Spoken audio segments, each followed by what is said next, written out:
ভূতের ঘটনা। পূর্ণিমার রাত।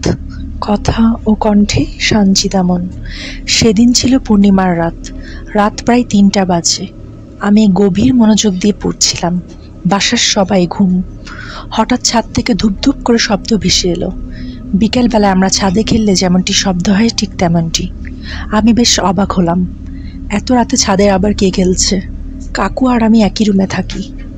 বেশ কয়েকবার শব্দ হওয়ায় কাকুকে ডাক দিলাম। কাকুর ওঠার নামটি নেই, নাক ডেকে ঘুমাচ্ছে। অনেকক্ষণ ডাকাডাকি করার পরে কোনো রকম মাথা তুলে বললেন, তুই গিয়ে দেখ না কি, ইঁদুর টিঁদুর হবে হয়তো। বলে কাকু আবার নাক ডাকতে শুরু করলেন। এদিকে ছাদের শব্দ দৌড়াদৌড়ি পর্যন্ত পৌঁছে গেছে। আমি আশ্চর্য হয়ে লক্ষ্য করলাম, আমার তেমন ভয় করছে না, বরং দেখতে ইচ্ছে করছে এত রাতে ছাদে কে দৌড়াদৌড়ি করছে। আমাদের রান্নাঘরের দেয়ালে মা ছাদের চাবি ঝুলিয়ে রাখেন। আমি ঘর থেকে বের হয়ে ছাদের চাবি হাতে নিলাম। আমাদের ফ্ল্যাট থেকে বের হতেই ডান দিকে দিয়ে উঠে গেছে ছাদের সিঁড়ি। প্রতিটি বারান্দায় বাতি জ্বলছে।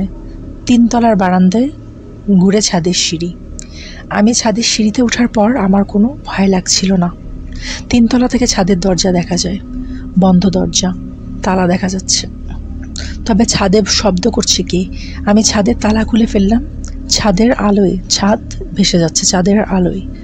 ছাদে বেশ বড় বের হলে সামনের রবিন চাচুদের ৪ তলা বাড়ি। রবিন চাচুদের বাসা থেকে আমাদের পুরো ছাদটা দেখা যায়।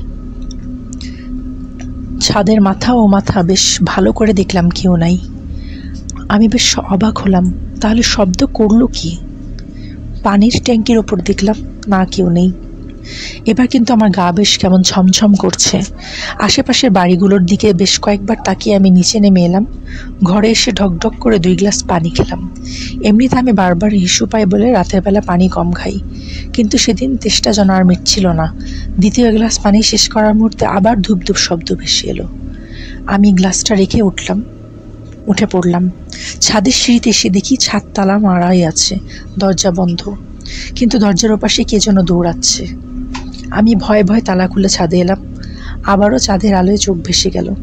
আমি পুরোপুরি ছাদ বেশ ভালো করে দেখলাম, না, কেউই নেই। নিজেকে কেমন বোকা বোকা মনে হলো।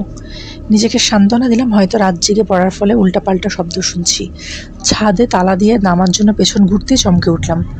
হাতের ডান পাশে সিঁড়ির শেষ মাথার ছাদের দেয়ালে ঘেঁষে কে যেন বসে আছে। ভয়ে আমার বুক তখন হাঁপাড়ের মতো ওঠানামা করছে।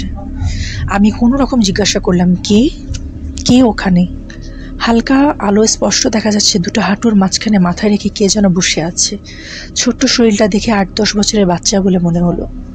আমি কানে তখন কিছু শুনছি না, চোখেও ভালো করে দেখছি না বলে মনে হলো না, শুধু তাকিয়ে আছি আর জোরে জোরে চিৎকার করে জিজ্ঞেস করছি, কে ওখানে? বেশ কয়েকবার চিৎকার করতে হাঁটু থেকে মাথা তুলে আমার দিকে তাকালো। ভয়ে আমি চমকে উঠলাম। জাপানি ভূতের সিনেমায় দেখা 8-9 বছরের একটি ছেলে আমার দিকে হাঁটু থেকে মুখ তুলে তাকালো। বড় বড় 2টো চোখ, সমস্ত মুখ কেমন ফ্যাকাশে হয়ে আছে। অনেকক্ষণ পানিতে ভিজলে চামড়া যেরকম ফ্যাকাশে হয় তেমনটি। আমি আরও জোরে চিৎকার করলাম, কি? ছেলেটি কোনো উত্তর দিল না, শুধু একটি হাত আমার দিকে বাড়িয়ে দিল। আমি ভয় তখন কিভাবে যে নিচে নেমে এলাম বলতে পারবো না। যখন চোখ খুললাম তখন দেখি আমি বিছানায় শুয়ে আছি। মা, বাবা, কাকু আমার আর একজন ডাক্তার আমায় ঘিরে আছেন। বাবা কাকুকে বকছেন আমাদের কেন ভূতের গল্প শোনায় তার জন্য। মার হাতের ফাঁক দিয়ে আমার চোখ যখন দরজার কাছে গেল তখন আবার চমকে উঠলাম। ছাদে দেখা ছেলেটি দরজার কাছে দাঁড়িয়ে আছে। আমার চোখাচোখি হতেই ডান হাতটি আমার দিকে বাড়িয়ে দিল। আমি আবার জ্ঞান হারালাম। সেবার আমাকে অনেকদিন হাসপাতালে থাকতে হয়েছিল, কিন্তু আশ্চর্যের বিষয়, সে রাতের পরে ছেলেটিকে আর কোনোদিন আমাদের ছাদে দেখা যায়নি। সে রাতে অবশ্য আরেকটি ঘটনা ঘটেছিল, সেটি হলো আমাদের পাশের বাসার রবিন চাচু মারা গিয়েছিল।